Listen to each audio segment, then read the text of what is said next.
Brigadier Eric Dorman Smith, serving as a liaison to Lieutenant General Richard O'Connor during Operation Compass, the Western Desert Campaign, travelled to General Archibald Wavell's Middle East Command headquarters in Cairo on February 12, 1941, to seek permission to advance British Corps farther west to Tripoli after the total victory over the Italian Eighth Army at Bida Fom, which gave Britain and her Commonwealth allies control of the Cyrenaican half of Libya. In Wavell's office, Dorman Smith curiously found that the maps of the Western Desert no longer hung on the walls. Instead, they had been supplanted by those of mainland Greece, Crete, the Dodecanese archipelago, and southeastern Europe. Rather than granting permission for a continued assault against Tripoli, Wavell informed Dorman Smith about the upcoming Greek expedition. "You find me busy in my spring campaign."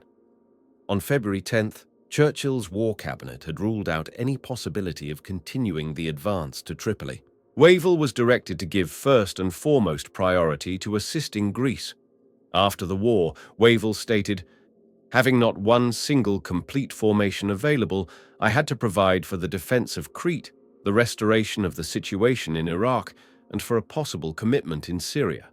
The German attacks on the Corinth Canal, which began in February, caused a fresh commitment, since large numbers of observers were required to watch for mines dropped in the canal."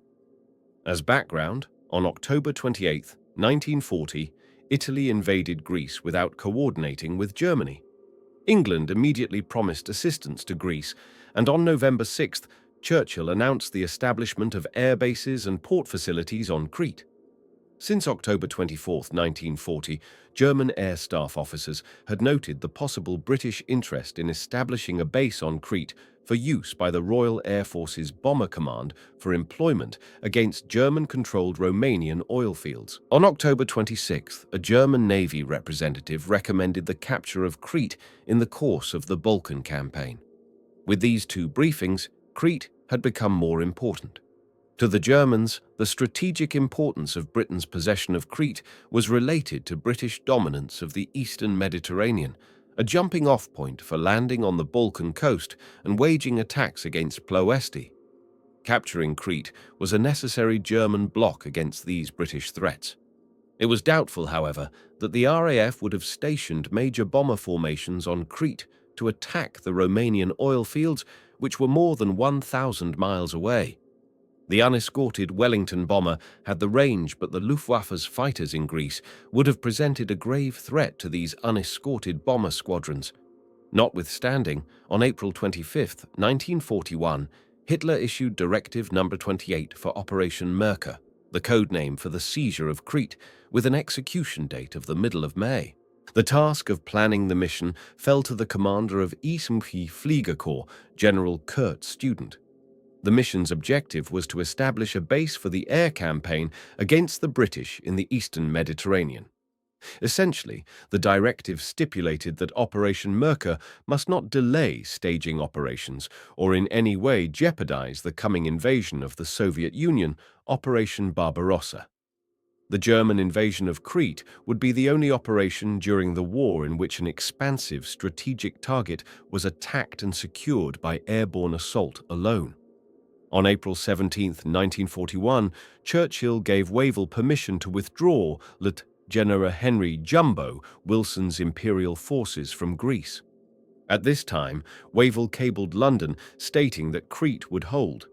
The Allied evacuation ended on April 30th, with approximately 25,000 troops being shipped to Crete, and Wilson left for Jerusalem to command the Baghdad relief mission. An additional 16,000 Imperial troops were brought to Egypt by the Royal Navy, but not before many British troops were taken prisoner in the Peloponnese and every major piece of equipment was lost. The following day, May 1st, the Luftwaffe began its aerial bombardment of Crete.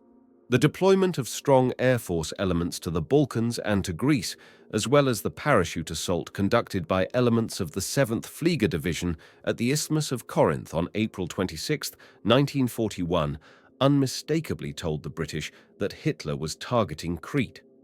When 9th Fliegerkorps began to move from northern Germany across the Balkans, German intentions were confirmed. By May 12th, the British intelligence network left behind in Greece reported to London, Cairo, and Crete every movement of German forces. Ultra intercepts completed the intelligence gathering. On May 15, Churchill publicly announced the British intent to defend Crete in order to gain a favorable influence in the overall global situation among non-belligerents, i.e., the United States and the Soviet Union. Thus, the British War Cabinet recognized both Crete's military and political strategic importance after the debacle in Greece. Crete could not fall to the Germans by default. Crete's location, 160 miles south of Athens, 200 miles north of Africa, and 325 miles southwest of the Dardanelles Straits, defined its strategic importance, but Crete's terrain made the island's defenses difficult. A steep range of barren mountains, rising to 8,000 feet, runs the entire length of the 160-mile-long island, sloping gradually to the north but steeply to the south. This topographic feature produced the large but limited-capacity port of Suda Bay. The British fleet in the Mediterranean was the Allies' first defense against possible Axis attacks on the oil fields in Iran, the refineries in Haifa, and the Suez Canal, each of which was vital to sustaining of the British war effort. The naval base at Suda Bay on Crete's northwestern coast provided an ideal point, although for only a handful of British ships to base or to refuel while protecting Britain's vital economic possessions. Wavell was well aware that all of the island's strategic points lay on the north coast. The lack of any port facilities on the south coast and the absence of a major north-south road to traverse the island hampered reinforcement and resupply from Egypt. Telegraphs, telephones, and transport were all primitive. The three strategically placed airfields at Maleme, Retimo, and Heraklion were all located on the northern shore and were connected by Crete's only motor road, which ran in an east-west direction. Maleme was at the western end of Crete, with Retimo in the center and Heraklion farther to the east. The only factor that seemed to favor Wavell's position on Crete after the evacuation from Greece was Germany's underestimation of his forces' strength on the island, only 5,000 British troops. If the island's three airfields could be held, the British High Command believed there was a strong chance of preventing a German air landing, since there were no major points other than Maleme, Retimo, and Heraklion for paratroops to seize, and their numbers were deemed to be finite. There was a flaw, however, in British optimism. The troops evacuated from Greece, like those after Dunkirk, had brought away only their personal weapons, such as rifles and a few light machine guns. Many of the units had an ad hoc appearance and were poorly equipped, being devoid of adequate numbers of artillery pieces, tanks, AA guns, mortars, machine guns, and transport. Many of the British, Cypriot, and Palestinian troops were from lines of communication units. To demonstrate the dearth of heavy weaponry to combat an assault, only 2 heavy infantry, tanks, had been provided for each of the airfields. 3 additional Matilda tanks were being sent to the island, along with a smattering of light tanks. Trenches, gun emplacements, wire obstacles, and demolitions had to be dug with steel helmets replacing entrenching tools. Above all, there were hardly any British aircraft on the island. Whoever controlled Crete would threaten a large part of the eastern Mediterranean, particularly important to the German plan to invade the Soviet Union. Having secured the airfields in Greece, if the Germans could also capture and use those on Crete, they could dispose of any aerial threat to the planned southern flank of Operation Barbarossa. After commanding the New Zealanders in Greece, General Bernard Freyberg was given charge of all troops on Crete, Creforce, and positioned his corps headquarters near Hania, just to the northwest of Suda Bay. He had no staff or intelligence support and was forced to improvise a headquarters by using regimental officers, few of whom had any training. The result was a dearth of corps-level intelligence preparations to defend Crete. Radio and communications equipment was insufficient to adequately link each level of command or the geographically disparate garrisons defending each of the 3 airfields. With intelligence from Britain, though, Freyberg had detailed knowledge of when and where the assault was to take place. When he sighted the approaching German airborne units on May 20th, he remarked, "They are on time."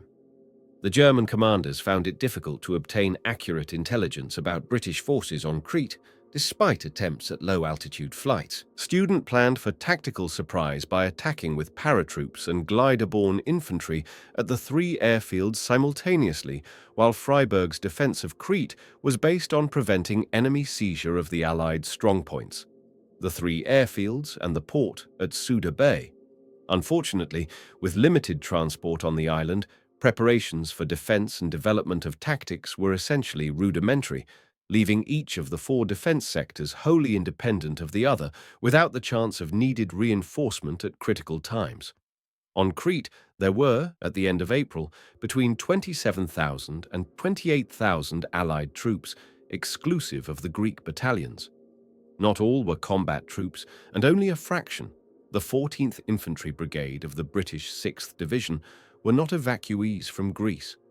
The survivors of the 4th and 5th New Zealand Infantry Brigades and the 6th Australian Division from Greece had been formed into new units. Freiburg succeeded Majmas Genomata E.C. Weston, Royal Marines, who up to that time had been the senior officer on the island. At Suda Bay, Weston commanded the Mobile Naval Base Defence Organisation, MNBDO, which was reinforced by the 16th and 17th Australian Battalions, both improvised. The Royal Marines were mostly specialists belonging to AA and coastal artillery units, as well as searchlight and maintenance units.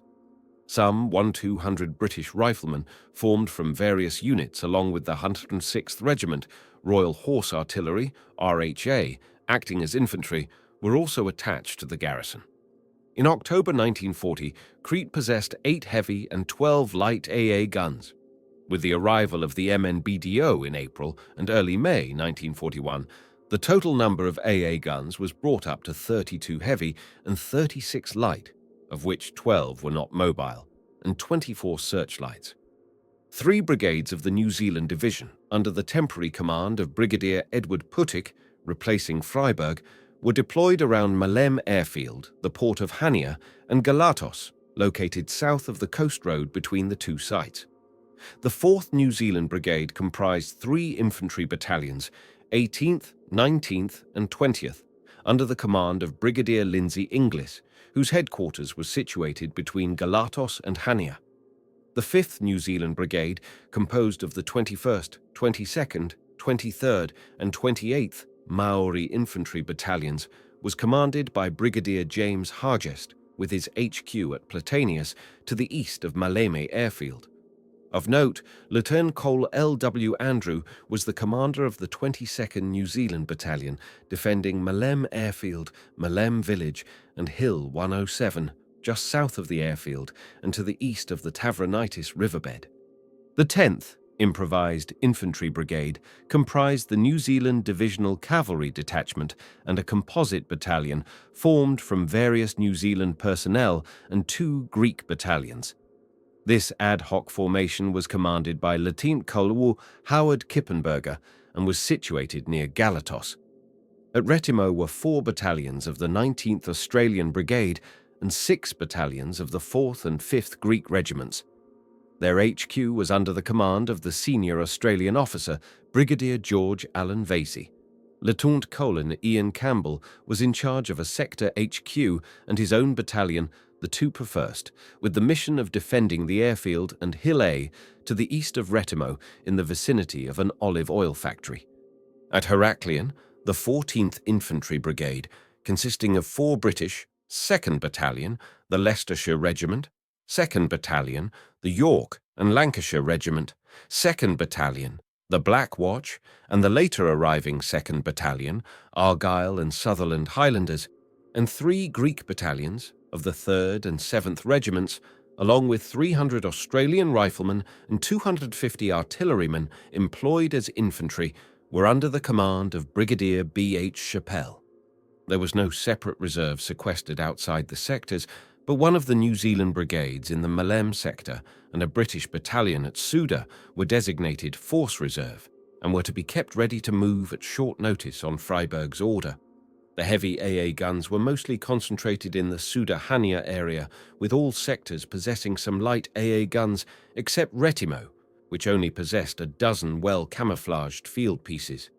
Freiberg recognized that the forces deployed on Crete were inadequate to face the predicted attack. On May 1st, he sent a message to Wavell in Cairo identifying deficiencies in equipment, artillery, and ammunition, and requested RAF and naval support. He recommended that, if additional resources could not be made available, the decision to hold Crete be reconsidered.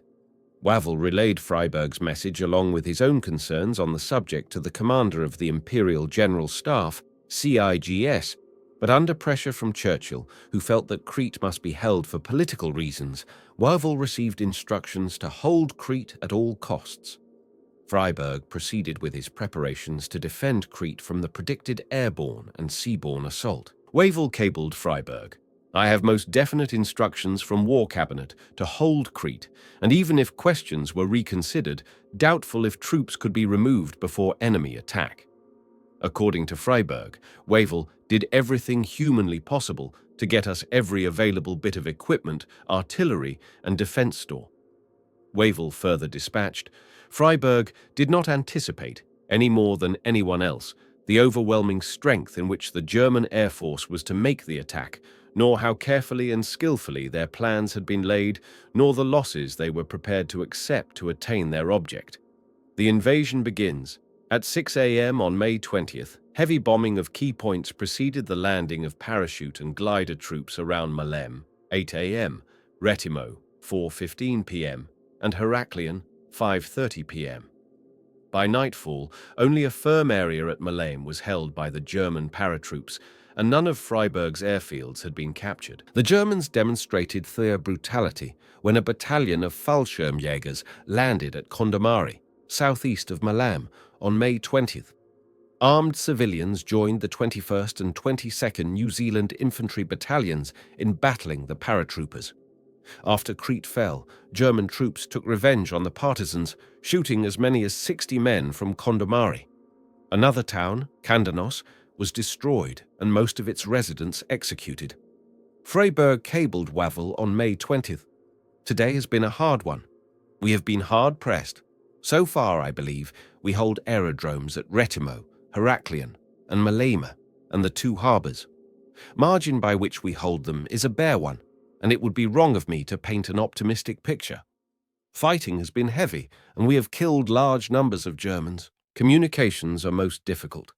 According to the British official history, the enemy's domination of the air played an important part, for the sky seemed full of German aircraft ready to take part in the land fighting. Any movement was spotted, and men were virtually pinned to their cover. Indeed. At the start of the battle, the number of German aircraft available was 280 bombers, 150 Stuka dive bombers, 180 fighters, Me-109 and Me-110, 100 gliders, 530 Ju-52 transports, and 40 reconnaissance planes. Battle for Malem Airfield, May 2022, 1941. At 8 a.m. on May 20th, glider-borne troops of the Luftlandesturm Sturmregiment, commanded by General Major Eugen Meindl, and ad hoc groups of Fallschirmjägers arrived over Malem, attempting to capture the airfield there. Malem was defended by the 5th New Zealand Brigade under the command of Brigadier Hargest. At 8:15, the 3rd Fallschirmjäger Regiment under Oberst Richard Heydrich parachuted into Prison Valley to the southwest of Hania and Suda Bay. They were preceded by glider detachments under Lieutenant Gens and Hauptmann Altmann that landed on the Akrotiri Peninsula north of Suda Bay. These forces were to silence AA guns as well as an Allied communications center around Hania, but they met strong resistance from heavy AA gunfire and elements of the Royal Welsh Fusiliers.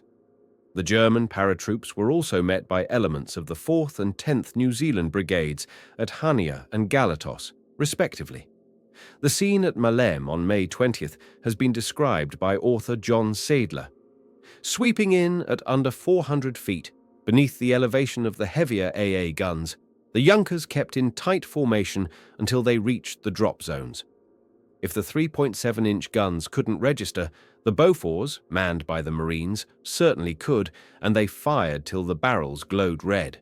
The slow-moving transports were a gunner's dream, and the shells tore through metal and flesh, dismembering men and aircraft in mid-air, slain parachutists, tumbling like potato sacks from the wrecked fuselages. As described by Churchill in his post-war history, the Grand Alliance, the onslaught continued, when troop-carrying aircraft again appeared. Although Malem airfield remained under our close artillery and mortar fire, troop carriers continued to land upon it and in the rough ground to the west. The German High Command seemed indifferent to losses, and at least 100 planes were wrecked by crash landing in this area. A critical sequence of events, which probably represented the turning point of the entire battle, occurred during the afternoon and night of May 20th that led ultimately to the withdrawal of 22nd New Zealand Battalion on the morning of May 21st from Hill 107. This action enabled the Germans to land there later that day, unimpeded by direct artillery and small arms fire. Hill 107, located to the south of the Malem airfield and to the east of the Tavronitis riverbed, was defended by A and B companies on its reverse slopes, with D and C companies in front of the forward slopes facing the riverbed and airfield, respectively. During the afternoon of May 20th, while on the reverse slope of Hill 107, and after being wounded and confronted with strong paratroop attacks against his entire perimeter, Lieutenant Col LW Andrew, VC, judged that his 22nd Battalion could not hold its positions, especially due to the wide and dispersed deployment, and he concluded that he must withdraw from the immediate vicinity of the airport. Although possessing a wireless set in his HQ, Andrew knew nothing of what was happening to his two forward companies on the airfield and the other side of Hill 107, as he lacked direct sight of them, and his C and D companies lacked wireless sets. At 5 p.m., he requested that Hargest release the 23rd New Zealand Battalion to him, but was denied due to its commitment to fighting elsewhere. The correctness of not using the 23rd Battalion for immediate counterattack has been questioned. Others have wondered whether Hargest was confused and misinformed. Faced with Hargest's refusal to commit the 23rd Battalion to assist Andrew's 22nd Battalion, the latter ordered his own counterattack late on the afternoon of May 20th with his sole reserve platoon and two Matilda tanks of the 7th Royal Tank Regiment, but it failed to retake the bridge over the Tavronitis. At 6 p.m., Andrew contacted Hargest by wireless to tell him of the counterattack's failure and that without support of the 23rd Battalion, he would have to withdraw. Hargest said, "If you must, you must." Hargest promised, though, to send two companies, one of the 23rd Battalion and one of the 28th Maori Battalion, to reinforce him. If Andrew had observed before nightfall the western slopes of Hill 107, where his C and D companies were, he would have seen that C Company was still strongly defending the airfield to the north, and that D Company was also intact along the Tavronitis riverbed to the west. Both C and D companies had suffered many casualties, but they inflicted much greater losses on the paratroopers. But Andrew was unaware of these facts and merely knew that the Germans were building up in strength from the west against what he believed to be his only two remaining companies, A and B. Not long after 9 p.m., Andrew radioed Hargest HQ that he was withdrawing to the subsidiary ridge, Vineyard Ridge, to the southeast of Hill 107. Andrew positioned the remnants of A and B companies of 22nd Battalion in line with 21st Battalion on that ridge. It was Andrew's fateful decision to withdraw A and B companies under severe pressure that handed Malem airfield to the Germans. While the one company from the 23rd Battalion assisted Andrew's withdrawal to Vineyard Ridge, the other company from the 28th Maori Battalion reached the airfield in the dark. This company, upon reaching the edge of the airfield, was in fact only 200 meters from C Company's command post. However, the Maori detachment believed that the airfield's defenders had been overrun and turned back, possibly fearing an aerial attack with the onset of dawn.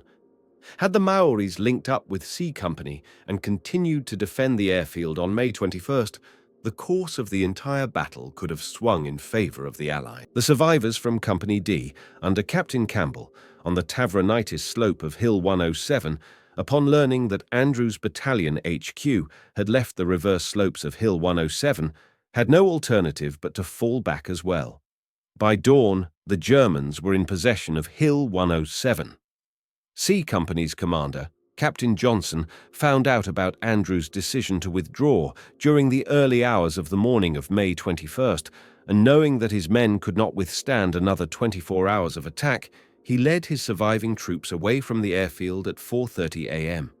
By dawn on May 21st, no New Zealand troops remained within the airfield perimeter.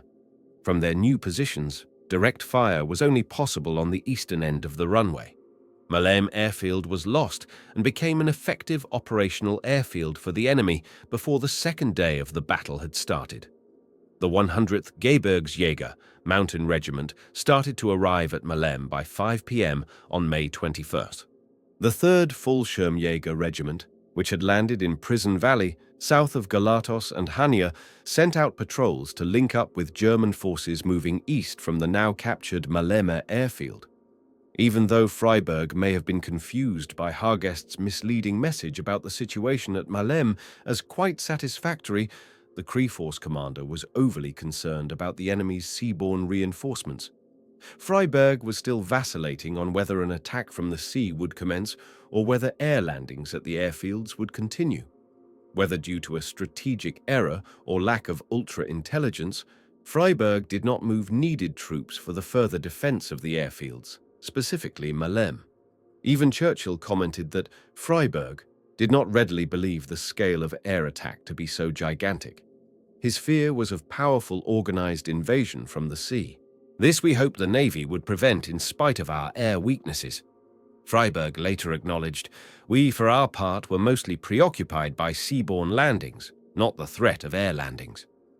Thus, there was a hesitation in leadership to commit the 23rd Battalion to counterattack the airfield because of its responsibility for coastal defense. On the morning of May 21st, Hargest remained at his HQ at Platanias and did not let his battalion commanders mount an attack on Maleme. According to historian Anthony Beaver, Hargest, Puttick, and Freiberg all accepted the principle of counterattack, yet showed little enthusiasm for the enterprise. A more disastrous state of mind for a commander preparing such an operation is hard to imagine. Without action to prevent a German build-up and attack from Maleme, a German victory became inevitable. After delaying, Freiberg, with his 6,000 troops in the Hania and Suda Bay area, kept the Welsh regiment, his largest and best-equipped unit, at Hania to garrison the seafront and committed only the 20th Battalion of Inglis's 4th Brigade to the counterattack at Maleme. As a result, Freiberg's counterattack on Maleme was both too late and too little. Nonetheless, the 20th and 21st New Zealand and 28th Maori battalions did counterattack the airfield during the early morning hours of May 26th. However, after making some initial gains, they had to call it off by the afternoon since the New Zealanders were exhausted and now had become subjected to heavy aerial attack as well. It was now broad daylight, and intense German mortar and machine gun fire made it impossible to cross the open space. Without artillery or air support, the New Zealanders had no choice but to retreat. In fact, on May 21st, the Royal Navy intercepted a convoy of Greek vessels carrying troops of the 5th Gebirgsjäger Division and essentially destroyed the 3rd Battalion of the 100th Gebirgsjäger Regiment of that division at sea, but at considerable loss to the British fleet. After that foray, the Luftwaffe controlled the skies over the sea lanes during daylight. In the sea battles of May 21-22, as described by Churchill, the Navy had lost 2 cruisers and 3 destroyers sunk, 1 battleship, the Warspite, put out of action for a long time, and the Valiant and many other units considerably damaged. Nevertheless, the Sea Guard of Crete had been maintained. The Navy had not failed. Not a single German landed in Crete from the sea until the battle for the island was ended. Battle for Retimo, May 20-29, 1941. At 4:15 p.m. on May 20th, 1,500 paratroopers of the 2nd Fallschirmjäger, less the 2nd Battalion, under Oberst Alfred Sturm, dropped on part of the 19th Australian Brigade and the 4th and 5th Greek regiments at Retimo. These paratroopers, comprising the regimental HQ, at first captured the airfield but faced rapid counterattacks from the Australians and the Greeks, led by Lieutenant Colonel Ian Campbell, resulting in the capture of Sturm and his HQ. Although lacking sufficient troop numbers and adequate anti-aircraft support, Campbell concentrated his defense around the airstrip, leaving only a light screen around the town and on the beaches. The lack of heavy weapons and AA guns, along with excellent concealment of the Allied infantry trenches, misled the German paratroops into believing that the area was lightly held. Of the 161 transport planes utilized by the Germans, 15 were shot down by the Allies. Other German paratroopers of the 3rd Battalion, under Hauptmann Weidemann, landed to the west of the 19th Australian Brigade and headed for the town of Retimo, but were met by fierce resistance from the Greek gendarmerie and Cretan civilians. To avoid heavy casualties, Weidemann fell back and established a defense around an adjacent village, Perivolia. Here, the 4th and 5th Greek regiments continued to beleaguer Wiedemann's German paratroops. The 1st Battalion of paratroopers, under Major Crow, landed to the east of many of the Allied troops and succeeded in taking the majority of Hill A, which overlooked Retimo Airfield's eastern end. Crow's men resisted numerous attacks by Campbell's Australians, including his tanks. As the day wore on, it became imperative to dislodge this paratroop position atop Hill A, so Campbell contacted Freiburg for additional support, but none could be spared. The day's end would find Campbell planning a counterattack with his entire force around the airfield at dawn on May 21st. The tenacity of the Australian infantry prevented Retimo from becoming another Maleme. Retimo airfield and town still remained under Allied control. German paratroop reinforcements were unable to break through the Commonwealth defences. The defence of Retimo demonstrated that fierce counterattacks could dislodge landed paratroops.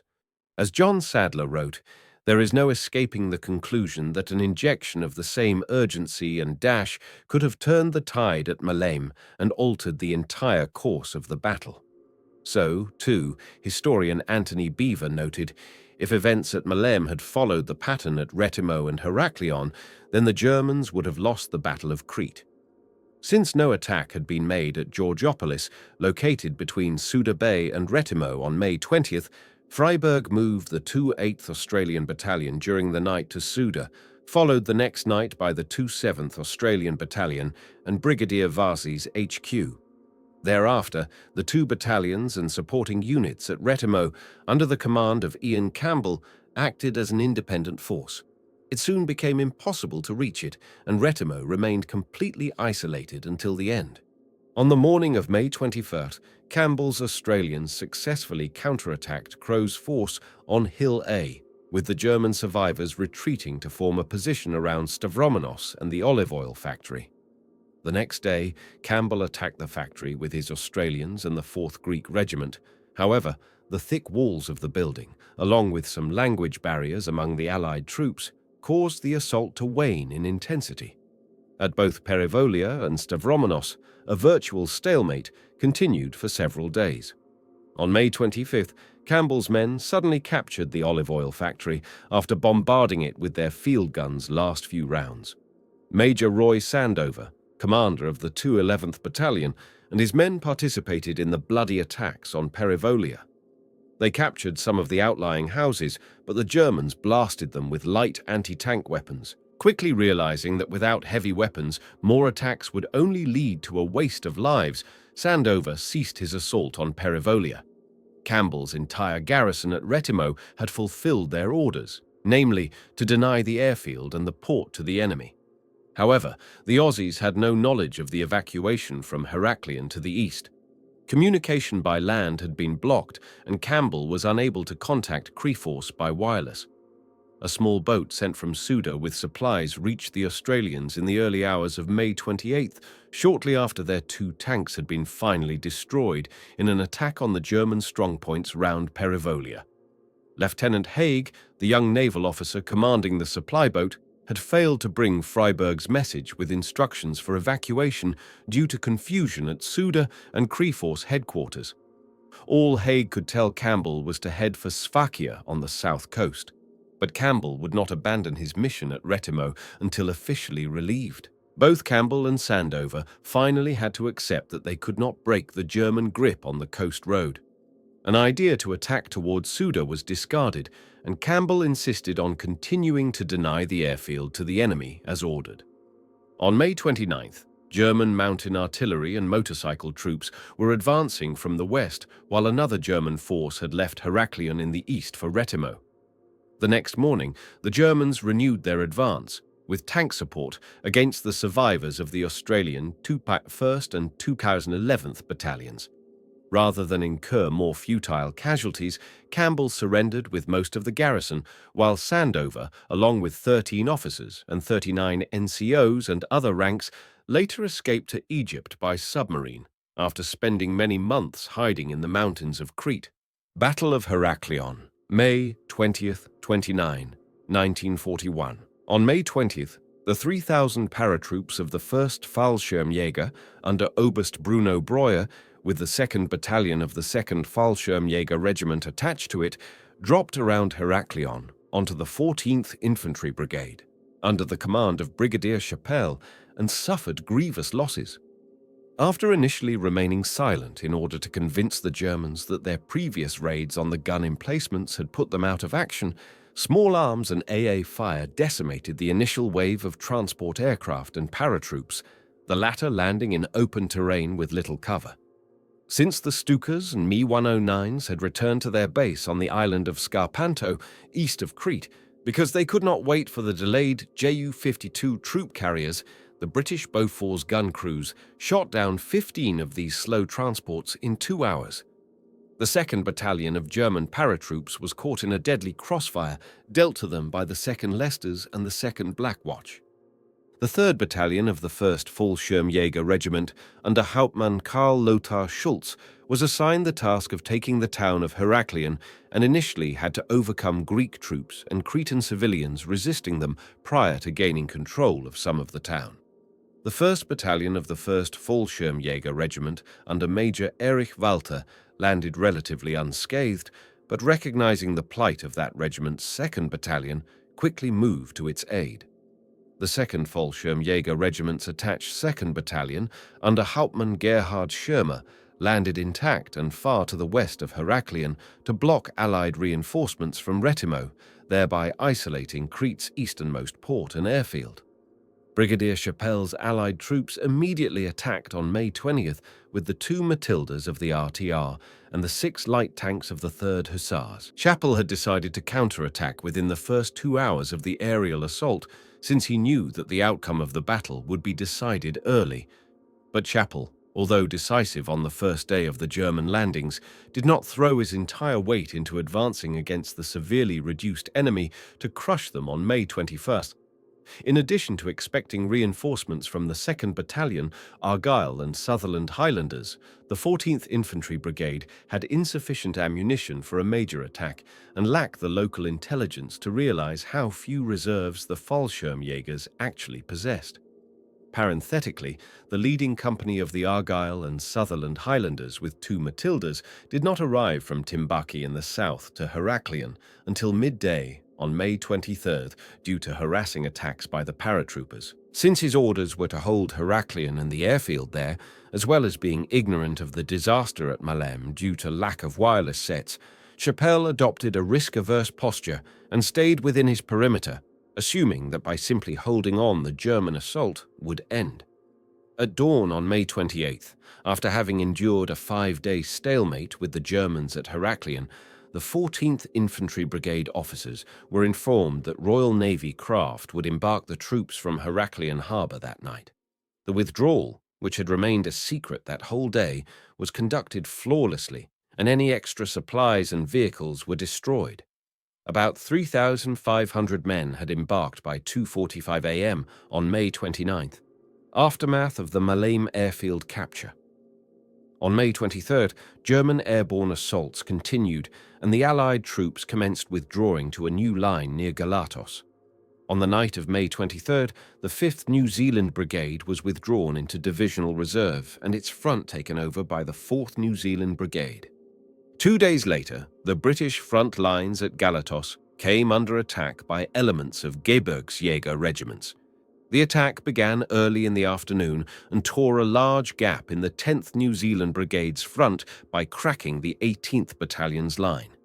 The situation was restored by Colonel Kippenberger, who made an unexpected counterattack with 2 companies from the 23rd New Zealand Battalion sent by Hargest, along with 2 light tanks of the 3rd Hussars, thus delaying the German onslaught and enabling the New Zealand Division to disengage. After Kippenberger's counterattack on Galatos forced a temporary German retreat from the village, he realized there was now no alternative but to retreat to a line linking up with Vasey's 2 Australian battalions at the end of Prison Valley.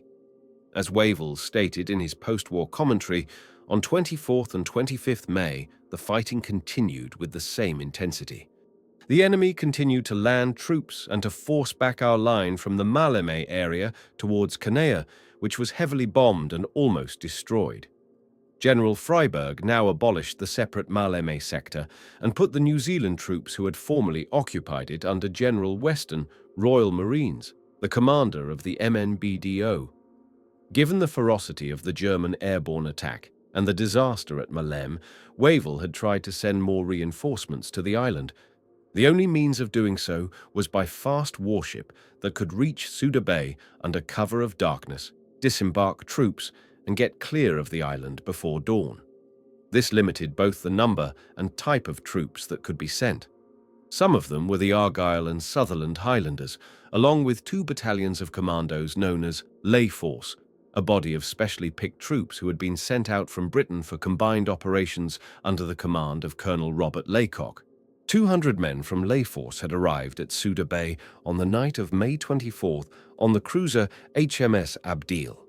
The main body had to return to Alexandria after failing to land, finally reaching Suda Bay 2 nights later aboard fast destroyers and the Abdeel. According to Churchill, fortunately, 2 commandos, about 750 men under Colonel Laycock, had been landed at Suda by the mine-layer Abdeel on the night the 26th.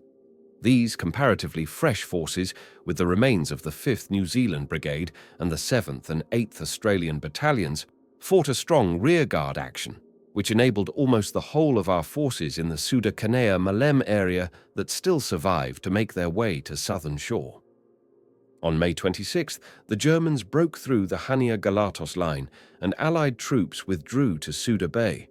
Further troops withdrew to the south to Sfakia so that a seaborne evacuation could be conducted.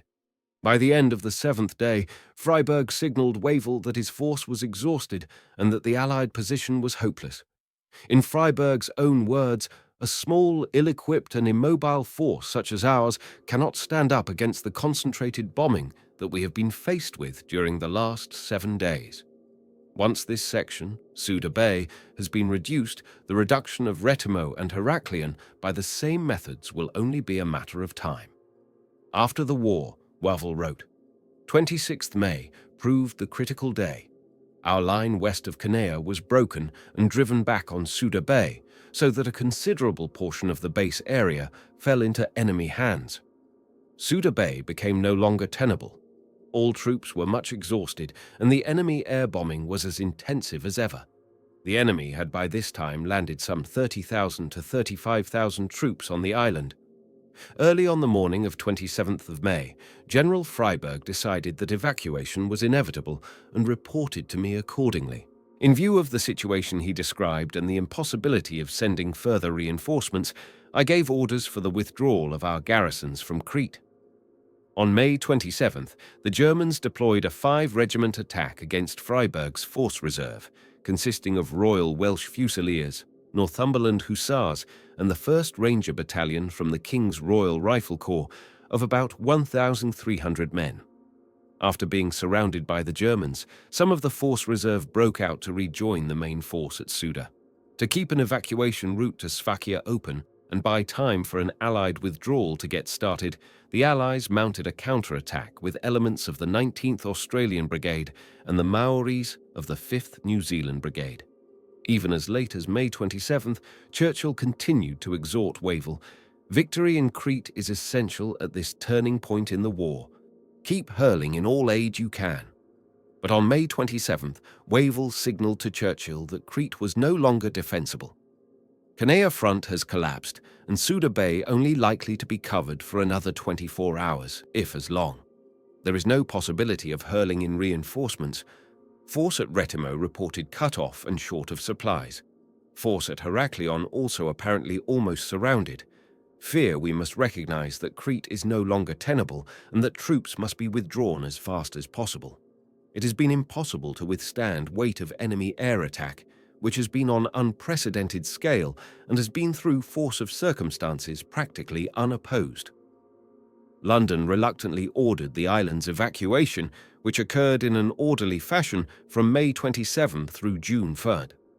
On the afternoon of May 27th, Freiburg received approval from Wavell to withdraw over the White Mountains to Sfakia on the south coast. From Suda, a road climbed the mountains to the south, but stopped a few miles short of Sfakia, to which it was linked by a steep and twisting mountain path. This was the road along which the main British force withdrew. Wavell initially wanted the remnants of Freiburg's force from the western part of the island to withdraw to Retimo and link up with the Heraklion garrison, but Freiburg disagreed and Cree Force HQ set off southward. In any event, the coast road to Retimo was blocked, so Retimo and Heraklion were already isolated. Nonetheless, part of Crete's allied garrison headed eastward for Heraklion, to be evacuated by Royal Navy Force B, while the surviving troops from the Malem Canea Suda Bay area headed south across the island towards Sfakia to be embarked by Royal Navy's Force C. Their withdrawal was covered in the early stages by Ley Force, 5th New Zealand Brigade and 19th Australian Brigade, the latter two working as one force. The 4th New Zealand Brigade, some light tanks of the 3rd Hussars, and a Royal Marine Battalion also covered the retreat, which, in spite of poor terrain and logistics, and 6 days of aerial and paratroop assault, was conducted in a determined manner under the leadership of General Weston. Through the efforts of the Mediterranean fleet, 16,000 men were brought off the Cretan beaches and harbours to Egypt. This was a major feat since the Luftwaffe had ensured that a British ship within 50 miles of Crete in daylight would not reach the island. Only the fastest warships during darkness were able to patrol off the north coast of Crete. On May 29th, a small number of troops, less than 1,000, were embarked from Sfakia, while 4,000 were evacuated from Heraklion, despite horrendous bombings by the Luftwaffe that resulted in the sinking of a Royal Navy cruiser. Also, on this day, the Germans took complete control of the airfields and ports of Retimo and Heraklion. On May 30th, the Royal Navy's Force D from Alexandria evacuated 6,000 men at Sfakia, with the Allied rearguard having retreated to just a few miles from that port on the south coast. The following day, Royal Navy's Force C returned to evacuate an additional 1,500 men from Sfakia. General Freiburg left Crete by Sunderland flying boat. According to General Wavell, the Navy sustained heavy losses in ships during the passage to and from Crete, and it had been decided that the evacuation must end on the night of 31st May and 1st June. The embarkation during the last 2 nights was carried out under conditions of considerable difficulty. Rations and water were limited, and the troops, scattered in various hiding places during the day to shelter from enemy air attack, were difficult to collect for embarkation. I ordered General Freiburg to return to Egypt on the night of 30th or 31st May, and he and his staff were taken off by flying boat. General Weston remained in command and was taken off the following night. It is regretted that a considerable number of troops had to be left behind, including an Australian battalion and the bulk of Ley Force, who had all fought most skillfully and gallantly to the end. Out of the total of 27,550 Imperial troops on the island at the beginning of the attack, 14,580 were evacuated, 7,030 out of 14,000 British, 2,190 out of 6,450 Australians, and 4,560 out of 7,100 New Zealanders. The failure to hold Crete was due mainly to the overwhelming superiority of the Luftwaffe and the way in which it was handled in conjunction with paratroops and glidermen. Allied officers who had fought through the last war in France claimed that the bombardment the troops underwent in Crete was both more severe and continuous than anything they had ever experienced. Wavell's HQ in Cairo suffered from the dual major handicaps of lack of proper equipment, i.e., aircraft, tanks, and artillery pieces, and the inability to reinforce the island with either men or material due to inadequate southern harbors and road networks, as well as control of the air by the Germans. Wavell admitted it was the enemy air force which was the deciding factor. Even had the German attack been beaten off, it is very doubtful whether the troops in Crete could have been maintained in face of the enemy air force, which made the approach of shipping to the island most hazardous. Wavell was highly complimentary of his Imperial Infantry, their commander, and the men of the Royal Navy and RAF. The troops, including the Greeks on the island, fought magnificently under the most stern conditions and deserve the very greatest credit for their efforts. General Freiberg and General Weston and the subordinate commanders set a fine example to their men and handled their troops with determination and skill. The work of the Royal Navy in preventing the enemy attempts at invasion by sea and in evacuation of the troops, in spite of extremely heavy losses in ships and men, was beyond all praise. To Admiral Sir Andrew Cunningham himself, who took the responsibility of ordering the evacuation to proceed in spite of the losses, the Army owes a deep debt of gratitude. Although they were completely outmatched in numbers, the Royal Air Force never failed to do their utmost to support the Army. Though they were obliged to operate from distant places in Egypt, they attacked to the utmost of their ability and in spite of heavy and inevitable losses. The defense of Crete, though unsuccessful, undoubtedly frustrated the enemy plan for future operations by destroying such a large number of the airborne troops and their transports. The total German losses were at least 12,000 tons, 15,000, of whom a very high proportion were killed. One of the Fallschirmjäger casualties was Max Schmeling, world heavyweight boxing champion in 1930, and who had legendary bouts with Joe Louis in 1936 and 1938. He injured his leg and back on the May 20th jump and spent months recovering. Although ending in evacuation and imprisonment for many Allied troops, the decision to defend Crete probably led to Wavell's victories in Syria and Iraq, as well as maintaining Cyprus and Tobruk in Allied hands.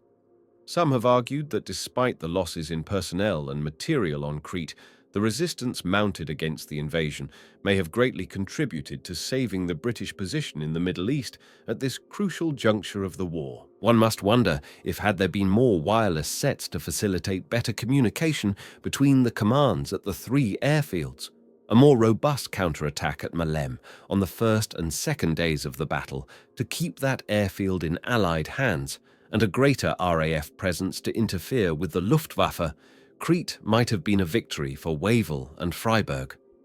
Churchill referred to a battle report captured from students' 80th Fliegerkorps at the end of the war. British land forces in Crete, said the Germans, were about 3 times the strength which had been assumed. The area of operations on the island had been prepared for defence with the greatest care and by every possible means. All works were camouflaged with great skill. The failure, owing to a lack of information, to appreciate correctly the enemy situation, endangered the attack of 80th Fliegerkorps and resulted in exceptionally high and bloody losses. Shortly after the battle, Wavell thanked his evacuees for the great courage and endurance with which you attempted the defence of the island of Crete. I am well aware of the difficulties under which you carried out your task, and that it must have appeared to many of you that you were insufficiently equipped and supported. As Commander-in-Chief, I accept the responsibility for what was done.